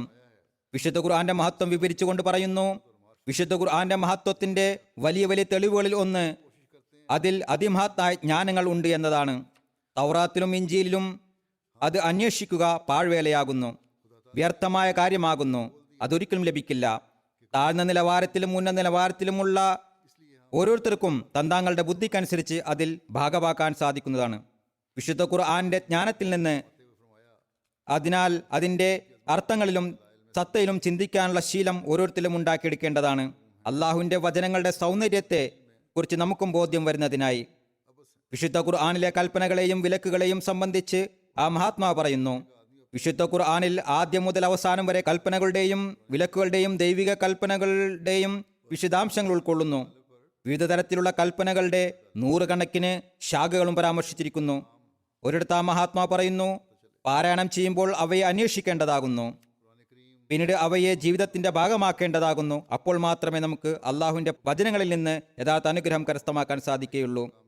വിശുദ്ധ ഖുർആന്റെ ഔദാര്യത്തെ വിവരിച്ചുകൊണ്ട് ആ മഹാത്മാവ് ഒരിടത്ത് പറയുന്നു, വിശുദ്ധ ഖുർആൻ വിശ്വസനീയവും അഖണ്ഡനീയവുമായ ദൈവവചനങ്ങളാണെന്ന് മനസ്സിലാക്കുക. അതിൽ മനുഷ്യന്റെ ഒരു പുള്ളിയോ വള്ളിയോ കൈകടത്തലോ ഇല്ല. അത് തൻ്റെ പദങ്ങളോടും അർത്ഥങ്ങളോടും കൂടി അള്ളാഹുവിൻ്റെ തന്നെ വചനങ്ങളാകുന്നു. ഒരു മുസ്ലിം കക്ഷിക്കും അത് അംഗീകരിക്കാതെ തരമില്ല, അതായത് അംഗീകരിക്കാതിരിക്കാൻ കഴിയില്ല. അതിൻ്റെ ഓരോ ആയത്തുകളും ഉന്നത നിലവാരത്തിലുള്ള തുടർച്ചയാകുന്നു. അത് വഹിയെ മത്ലൂവ് അഥവാ ആവർത്തിച്ച് വായിക്കപ്പെടുന്ന വെളിപാടാകുന്നു. അതിൻ്റെ ഓരോ അക്ഷരങ്ങളും എണ്ണപ്പെട്ടതാകുന്നു. അത് തൻ്റെ അമാനുഷികത കാരണത്താൽ മാറ്റിത്തിരുത്തലുകളിൽ നിന്ന് സുരക്ഷിതമാണ്. മാറ്റപ്പെടാൻ സാധിക്കാത്ത തരത്തിലുള്ള അതിൻ്റെ ക്രമീകരണവും ഒരു ദൃഷ്ടാന്തമാകുന്നു. വിശുദ്ധ ഖുർആനിൽ ഒരു വിശുദ്ധ ഖുർആനിൽ തിരുത്തുകൾ നടത്തിയിട്ടുണ്ട് എന്ന് എങ്ങനെ പറയാൻ സാധിക്കുന്നു? ആരെങ്കിലും ശ്രമിക്കുകയാണെങ്കിൽ വിശുദ്ധ ഖുർആൻ അലങ്കോലപ്പെട്ട് അതിൻ്റെ യഥാർത്ഥ അവസ്ഥയിലായിരിക്കുക സാധ്യമല്ല. അതിൻ്റെ വിഷയത്തിൻ്റെ അന്തസത്തതയും നിലനിൽക്കില്ല. പിന്നീട് വിശുദ്ധ ഖുർആന്റെ വാക്കുകളുടെ ആഴത്തിൻ്റെയും അർത്ഥത്തിൻ്റെയും സവിശേഷതകളെ വിവരിച്ചുകൊണ്ട് ആ മഹാത്മാവ് പറയുന്നു, വിശുദ്ധ ഖുർആന്റെ സൂക്ഷ്മജ്ഞാനങ്ങളും യാഥാർത്ഥ്യങ്ങളും കാലഘട്ടത്തിന്റെ അനിവാര്യതയ്ക്കനുസരിച്ചാണ് തുറക്കപ്പെടുക. ഉദാഹരണമായി, നാമുള്ള ഈ കാലഘട്ടത്തിൽ വിശുദ്ധ ഖുർആന്റെ എതിരിൽ ദജ്ജാലി കക്ഷികളുടെ ആവശ്യം നമുക്ക് വന്നതുപോലെ ഈ ദജ്ജാലിക കക്ഷികളുടെ കാലഘട്ടം പ്രാപിക്കാത്തവർക്ക് അതിൻ്റെ ആവശ്യമുണ്ടായിരുന്നില്ല. അതിനാൽ അക്കാര്യം അവർക്ക് ഗോപ്യമായിരുന്നു. നമുക്ക് തുറക്കപ്പെട്ടു. സന്ദർഭത്തിനും സാഹചര്യത്തിനും അനുസരിച്ച് വിഷയങ്ങൾ അതിൽ നിന്ന് പുറപ്പെട്ടുകൊണ്ടേയിരിക്കുന്നു. അക്കാലഘട്ടത്തിൽ ആവശ്യമുണ്ടായിരുന്നില്ല. അക്കാലഘട്ടത്തിൽ എപ്രകാരം വ്യാഖ്യാനങ്ങൾ നൽകപ്പെട്ടുവോ അത് അക്കാലഘട്ടത്തിന്റെ അവസ്ഥക്കനുസൃതമായിരുന്നു. ഇന്ന് ഉണ്ടായിക്കൊണ്ടിരിക്കുന്നത് ഇന്നത്തെ കാലഘട്ടത്തിന്റെ അവസ്ഥയ്ക്ക് അനുസൃതമായിട്ടുള്ളതാകുന്നു. ഇതെല്ലാം തന്നെ വിശുദ്ധ ഖുർആനിൽ നിന്നാണ് ലഭിക്കുന്നത്. അതിൽ നിന്നുള്ള വ്യാഖ്യാനമാകുന്നു. അതേ പദത്തിൽ ചിന്തിക്കുന്നതിൻ്റെ ഫലമായി അതിൻ്റെ അർത്ഥം വ്യക്തമാകുന്നു. ആവശ്യാനുസരണം പദങ്ങളിൽ നിന്ന് അർത്ഥങ്ങൾ ലഭിച്ചുകൊണ്ടിരിക്കുന്ന ഗ്രന്ഥം മാത്രമേ അന്ത്യനാൾ വരെ നിലനിൽക്കുന്ന ഗ്രന്ഥമാകുകയുള്ളൂ. പിന്നീട് വിശുദ്ധ ഖുർആന്റെ സൗന്ദര്യത്തെ പരാമർശിച്ചുകൊണ്ട് മഹാത്മാവ് പറയുന്നു, സഹിയായ ഹദീസുകളാലും വ്യക്തമായ ആയത്തുകളാലും സ്ഥാപിക്കപ്പെട്ട വിശുദ്ധ ഖുർആന്റെ ആന്തരിക ജ്ഞാനം അനാവശ്യമായി ഒരിക്കലും വെളിപ്പെടുന്നതല്ല. മറിച്ച് ഖുർആനിക ദൃഷ്ടാന്തം തന്റെ പ്രഭ വെളിപ്പെടുത്തുന്നത് ആ ആത്മീയ ദൃഷ്ടാന്തത്തിന്റെ വെളിപ്പെടലിന്റെ അനിവാര്യത നേരിടുമ്പോൾ മാത്രമാകുന്നു. ജ്ഞാനങ്ങളും ലഭിക്കുന്നു. സഹിഹായ ഹദീസുകളിൽ നിന്നും അത് തെളിയിക്കാൻ സാധിക്കുന്നു. ബയ്യൻ അഥവാ സ്പഷ്ടമായ ആയത്തുകളും അതിന് തെളിവ് നൽകുന്നു. വീണ്ടും ആ മഹാത്മാവ് പറയുന്നു, വിശുദ്ധ ഖുർആനിൽ എല്ലാം അടങ്ങിയിരിക്കുന്നു. എന്നാൽ ദീർഘവീക്ഷണം ഇല്ലാത്തതുവരെ ഒന്നും ലഭിക്കുന്നതല്ല. ഉൾക്കാഴ്ച നിബന്ധനയാകുന്നു. വിശുദ്ധ ഖുർആൻ പാരായണം ചെയ്യുന്ന ഒരു വ്യക്തി ഒരു വർഷത്തിൽ നിന്ന് അടുത്ത വർഷത്തേക്ക് കടക്കുമ്പോൾ തൻ്റെ കഴിഞ്ഞു കടന്ന വർഷത്തിൽ താനൊരു സ്കൂൾ വിദ്യാർത്ഥിയായിരുന്നതായി മനസ്സിലാക്കുന്നു. കാരണം ഇത് അള്ളാഹുവിൻ്റെ വചനങ്ങളാകുന്നു. അതിലുള്ള പുരോഗതിയും അങ്ങനെയാകുന്നു. ഒരിക്കൽ പാരായണം ചെയ്താൽ അതിൻ്റെ എല്ലാ അറിവുകളും കരസ്ഥമാക്കുന്നില്ല. മറിച്ച് ഒരു വർഷം ചിന്തിച്ചതിന് ശേഷം അടുത്ത വർഷത്തേക്ക് കടക്കുമ്പോൾ വീണ്ടും ചിന്തിക്കാൻ തുടങ്ങുന്നു. അപ്പോൾ ഞാൻ മുമ്പ് വായിച്ചു വന്നത് ഒന്നുമല്ല, തനിക്ക് മനസ്സിലായത് കുട്ടികൾക്കുള്ള കാര്യങ്ങളായിരുന്നു, ആരംഭ കാര്യങ്ങളായിരുന്നു എന്ന് മനസ്സിലാകുന്നു. അങ്ങനെ ഓരോ വർഷവും പുരോഗമിച്ചു കൊണ്ടേ പോകുന്നു. പറയുന്നു, വിശുദ്ധ ഖുർആനെ ഇരട്ടത്താപ്പുള്ളത് എന്ന് പറഞ്ഞവരെ ഞാൻ ഇഷ്ടപ്പെടുന്നില്ല. അവർ ഖുർആനെ ആദരിച്ചിട്ടില്ല. വിശുദ്ധ ഖുർആനെ ജ്ഞാനഭരിതം എന്നാണ് പറയേണ്ടത്, അറിവുകളാൽ നിറഞ്ഞത് എന്നാണ് പറയേണ്ടത്. അനേക ജ്ഞാനങ്ങളുണ്ട്. ഓരോ സ്ഥലങ്ങളിൽ നിന്നും ഒട്ടനവധി ജ്ഞാനങ്ങൾ പുറപ്പെടുന്നു. ഒരു കാര്യം മറ്റൊരു കാര്യത്തിന് വിരുദ്ധമാകുന്നില്ല, അതിനെ ഖണ്ഡിക്കുന്നതാകുന്നില്ല, അതിനെ നിഷേധിക്കുന്നതാകുന്നില്ല. എന്നാൽ എടുത്തുചാട്ടവും അസൂയയും കോപവുമുള്ള പ്രകൃതത്തിനോട് വിശുദ്ധ ഖുർആന് ഒരു സാമ്യതയുമില്ല. അങ്ങനെയുള്ള ഒരു വിശുദ്ധ ഖുർആൻ തുറക്കപ്പെടുകയുമില്ല.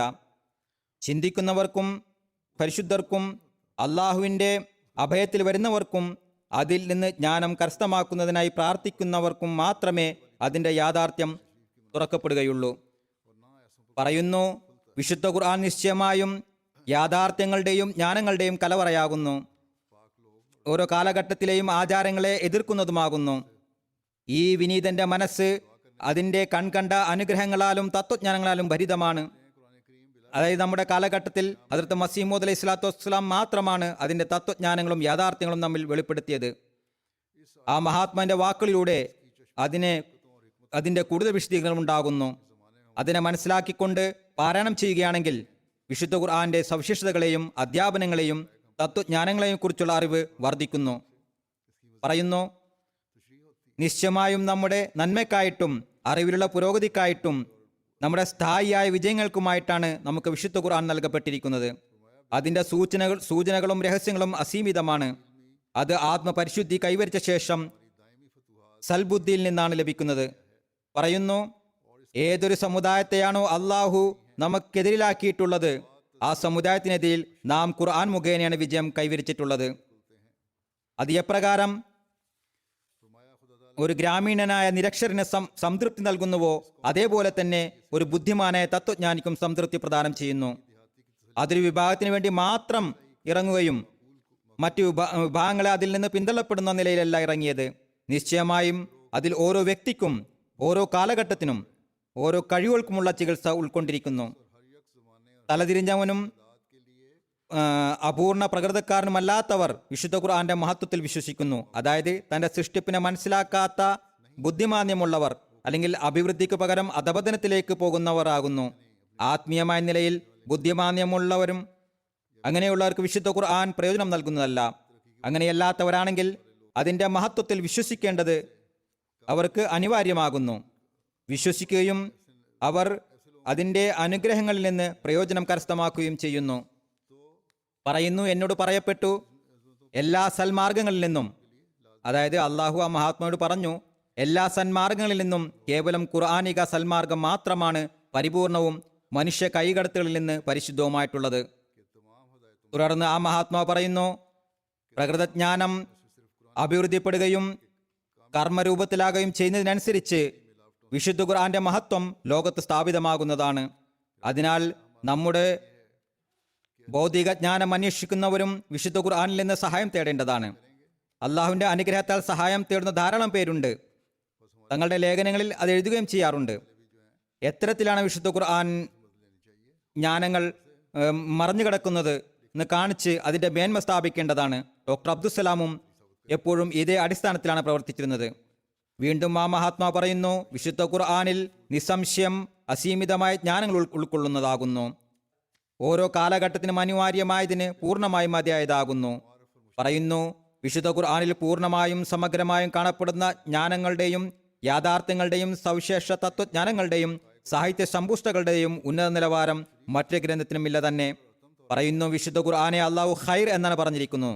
പറയുന്നു, വമൻ യൂത്തിൽ ഹിക്മത ഫഖദ് ഊത്തിയ ഖൈറൻ കസീറ. ചുരുക്കത്തിൽ വിശുദ്ധ ഖുർആൻ ജ്ഞാനങ്ങളും അറിവുകളുമാകുന്ന സമ്പത്തിന്റെ ഖജനാവാകുന്നു. അള്ളാഹു ഖുർആനിക ജ്ഞാനങ്ങൾക്കും അറിവുകൾക്കും നൽകിയിട്ടുള്ള പേര് ഖൈർ എന്നാകുന്നു. ഭൗതിക അനുഗ്രഹങ്ങളും അതോടൊപ്പം വരുന്നു. പിന്നീട് ഒരു മുന്നറിയിപ്പ് നൽകിക്കൊണ്ട് ആ മഹാത്മാ പറയുന്നു, നിശ്ചയമായും ഓർത്തുകൊള്ളുക, തിന്മകളിൽ നിന്ന് പിന്മാറാത്തവർ അവസാനം മരിക്കുന്നതാണ്, തീർച്ചയായും മരിക്കുന്നതാണ്. അള്ളാഹു പ്രവാചകന്മാരെയും നബിമാരെയും അയച്ചത്, തന്റെ അവസാന ഗ്രന്ഥമായ വിശുദ്ധ ഖുർആനെ ഇറക്കിയത് ലോകം വിഷത്താൽ നശിക്കാതിരിക്കുന്നതിന് വേണ്ടിയാണ്. കൂടാതെ അതിൻ്റെ സ്വാധീനത്തെ തിരിച്ചറിഞ്ഞ് രക്ഷ നേടുന്നതിനുമായിട്ടാണ്. അതിനാൽ തങ്ങളുടെ അവസ്ഥ വിശുദ്ധ ഖുർആന്റെ അധ്യാപനങ്ങൾക്ക് അനുഗുണമാക്കുന്നതിനായുള്ള പരിശ്രമത്തോടൊപ്പം തന്നെ ലോകത്തിന് ഈ അധ്യാപനങ്ങൾ പറഞ്ഞു കൊടുക്കുകയും ആത്മീയവും ഭൗതികവുമായ നാശത്തിൽ നിന്ന് അവരെ രക്ഷപ്പെടുത്തേണ്ടതും ഓരോ അഹമ്മദിയുടെയും ജോലിയാകുന്നു. ആ മഹാത്മാവ് പറയുന്നു, നബി സല്ലല്ലാഹു അലൈഹി വസല്ലം തിരുമേനി ഖാത്തമുൻ നബിയീനാകുന്നു, വിശുദ്ധ ഖുർആൻ ഖാത്തമുൽ കുത്ബാകുന്നു. ഇനി മറ്റൊരു കലിമയോ മറ്റൊരു നമസ്കാരമോ ഉണ്ടാവുക സാധ്യമല്ല. നബി സല്ലല്ലാഹു അലൈഹി വസല്ലം തിരുമേനി പറഞ്ഞതെല്ലാം ചെയ്തു കാണിച്ചു തന്നു. വിശുദ്ധ ഖുർആനിലുള്ളവയെല്ലാം ഉപേക്ഷിച്ചുകൊണ്ട് മോക്ഷം കരസ്ഥമാകുന്നതല്ല. അതിനെ ഉപേക്ഷിക്കുന്നവർ നരകത്തിൽ പതിക്കുന്നതായിരിക്കും. ഇത് നമ്മുടെ മതവും ആദർശവുമാകുന്നു. ഇത്തരത്തിലുള്ള ആദർശമുള്ള വ്യക്തി വിശുദ്ധ ഖുർആനെയും നബി സല്ലല്ലാഹു അലൈഹി വസല്ലം തിരുമേനിയെയും എങ്ങനെയാണ് അപമാനിക്കുന്നത്? ഇക്കാര്യം പൊതു മുസ്ലിങ്ങൾക്ക് മനസ്സിലാകുകയും അവർ അക്രമമോഹികളായ പണ്ഡിതന്മാരുടെ മുഷ്ടിയിൽ നിന്നും രക്ഷപ്പെട്ട് കാലത്തിന് ഇമാമിനെ തിരിച്ചറിയുന്നവരുമായിരുന്നെങ്കിൽ എത്ര നന്നായേനെ.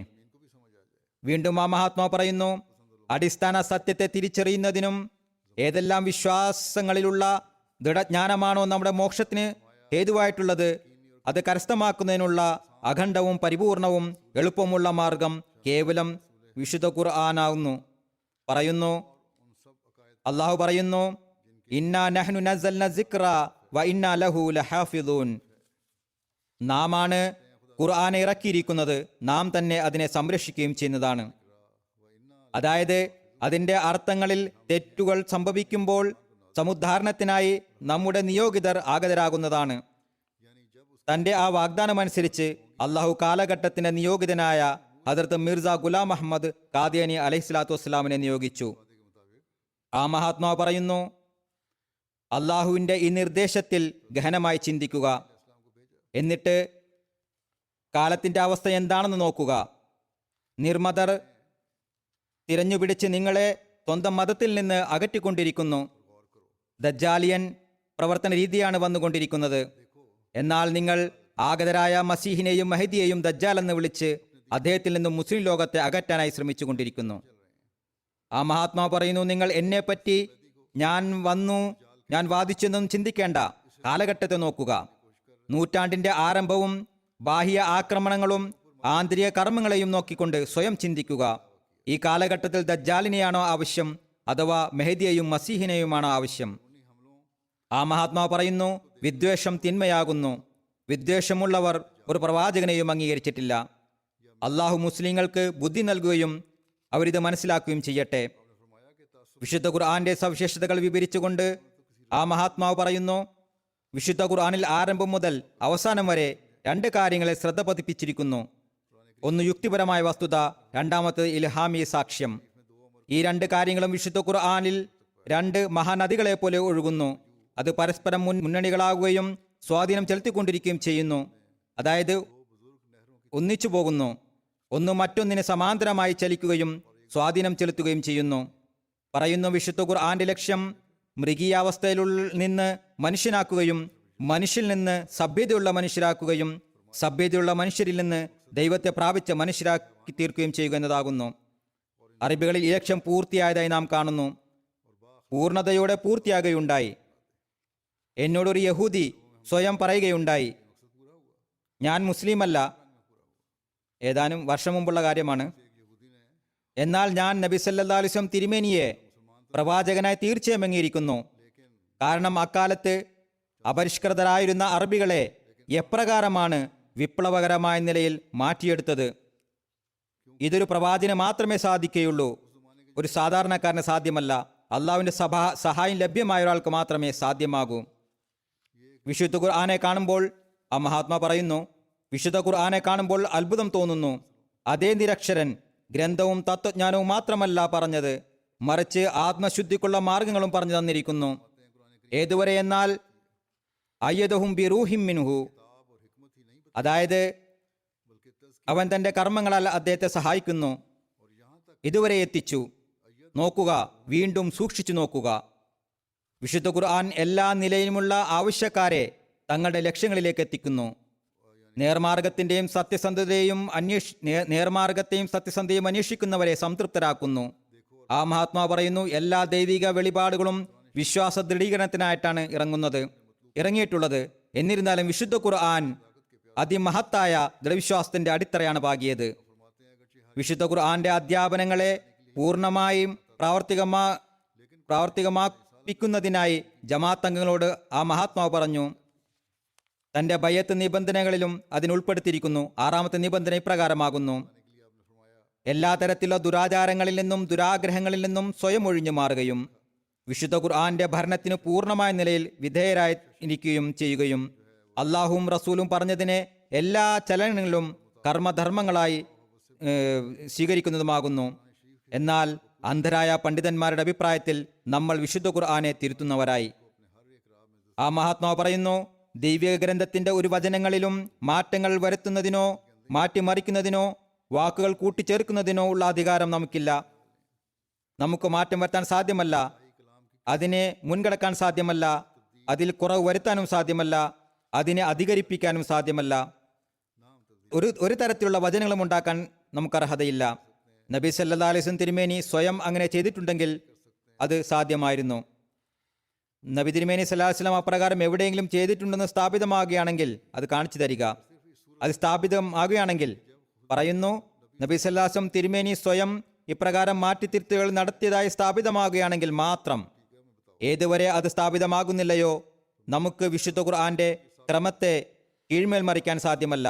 അതിൽ സ്വയം എന്തെങ്കിലും വാക്യങ്ങൾ കൂട്ടിച്ചേർക്കാനും സാധ്യമല്ല. അഥവാ അപ്രകാരം ചെയ്യുകയാണെങ്കിൽ അള്ളാഹുവിന്റെ പക്കൽ അപരാധിയായി തീരുന്നു. ആ മഹാത്മാ പറയുന്നു, ഇപ്രകാരം സംഭവിക്കുക അസാധ്യമായിരിക്കെ നമ്മെ എന്തിനാണ് അപരാധികളാക്കുന്നത്? അഥവാ നാം അങ്ങനെ ചെയ്തിട്ടുണ്ടെങ്കിൽ അള്ളാഹുവിന്റെ പക്കൽ നാം അപരാധികളാകുന്നതാണ്. ചുരുക്കത്തിൽ സ്വയം ഹദ്റത്ത് മസീഹ് അലൈഹി സ്വലാത്തു വസ്സലാം വിശുദ്ധ ഖുർആനിൽ ഒരു തരത്തിലുള്ള മാറ്റിത്തിരുത്തലിനെയും നിരാകരിച്ചിരിക്കുന്നു. വിശുദ്ധ ഖുർആനിൽ എല്ലാ തരത്തിലുള്ള മാറ്റിത്തിരുത്തലുകളെ നിരാകരിച്ചുകൊണ്ട് വിളംബരപ്പെടുത്തുന്നു. നാം അങ്ങനെ ചെയ്യുന്നയാളാണെങ്കിൽ അപരാധിയാകുന്നു, അള്ളാഹുവിന് മുന്നിൽ ശിക്ഷാർഹനാകുന്നു, അള്ളാഹുവിന്റെ പക്കലും ശിക്ഷാർഹനാകുന്നു. എന്നാൽ നമ്മിൽ ആരോപണം ഉന്നയിക്കുന്നവർ സ്വയം തങ്ങളെ അള്ളാഹുവിനേക്കാൾ വലിയവരായി ഗണിക്കുന്നു. അള്ളാഹു നമ്മെ അപരാധിയാക്കുന്നില്ല എങ്കിലും അവർ അപരാധിയാക്കിക്കൊണ്ട് നമ്മെ തീർച്ചയായും ശിക്ഷാർഹരാക്കുന്നു. ഇക്കാലത്ത് കോലാഹലങ്ങൾ ഉണ്ടാക്കുന്നവർ അള്ളാഹു ഇത്തരക്കാരുടെ ഉപദ്രവങ്ങളിൽ നിന്ന് ഓരോ അഹമ്മദിയെയും രക്ഷിക്കട്ടെ. അവരുടെ ഉപദ്രവം അവരിലേക്ക് തന്നെ തിരിക്കട്ടെ. നമുക്ക് യഥാർത്ഥമായ നിലയിൽ വിശുദ്ധ ഖുർആനെ മനസ്സിലാക്കുന്നതിനും അത് പ്രാവർത്തികമാക്കുന്നതിനുള്ള തൗഫീക്ക് നൽകട്ടെ. പാകിസ്ഥാനിലെ അഹമ്മദികൾക്ക് വേണ്ടിയും പാകിസ്ഥാന്റെ പൊതുവായ അവസ്ഥകൾക്കായും ദുആ ചെയ്യുക.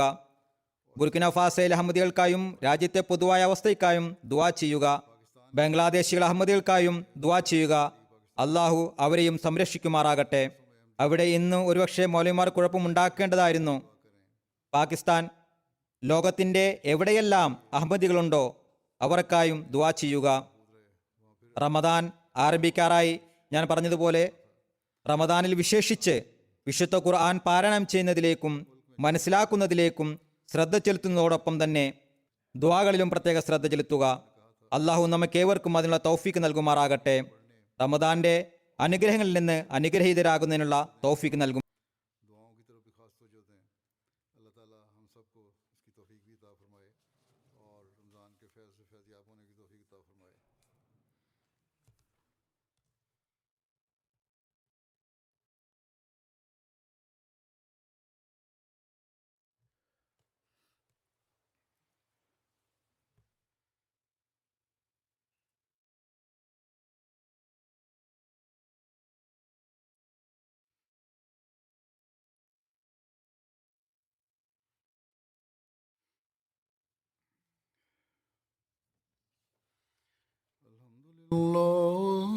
الحمد لله نحمده ونستعينه ونستغفره ونؤمن به ونتوكل عليه ونعوذ بالله من شرور أنفسنا ومن سيئات أعمالنا